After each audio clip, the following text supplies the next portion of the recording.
আরে সাকিব ভাই, তোমাকে আমি এখন ওপেন চ্যালেঞ্জ দিয়েছি। আমি এখন দুইটা প্লেয়ার ইনভাইট দিমু, তুমি যদি এই দুইটাতে কালেকশন বাসে হারাইতে পারো, তাইলে আমি পুরস্কার হিসাবে তোমাকে 2 লক্ষ টাকা দিব। আচ্ছা ঠিক আছে, তাড়াতাড়ি ডাকো, 2 লাখ টাকা তো আজকে জিততেই হবে। এই যে নাও, দুইটা গোল্ডেন হিপকে ডাকলাম, পারলে তুমি এখন এই দুজনকে কালেকশন বাসে হারাইয়া দেখাও। আজ একটা বিরাট ফাটাফাটি হইব।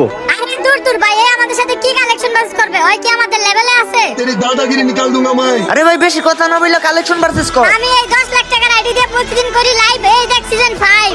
ওর মতো ফকিং ইউটিউবারে তো আমি আমার গ্রুপ থেকে মারি লাভ। এই দেখ ভাই সিজন 7। কি আমাকে গ্রুপ থেকে দিবি লাভ? পারলে এইটা সব দেখা আর সাথে এই ইমোটটা দেখা, তাইলে আমি আমার বিবেজ আইডি ইউটিউব চ্যানেল সবকিছু দিয়ে দিব। ও ভাই সাহেব, এগুলো তো কোনো গেমই আছে নাই। গোল্ডেন হিপ নিয়ে আইসো ভাই, দেখাও না কেন, দেখাও। আরে ভাই সরি, আমাদের ভুল হয়ে গেছে, তুমিই জিতছো। হায় রে, আবারও সাকিব ভাই তুমি জিতে গেলা। আমি তোমার এক্ষুনি 2 লক্ষ টাকা দিতেছি।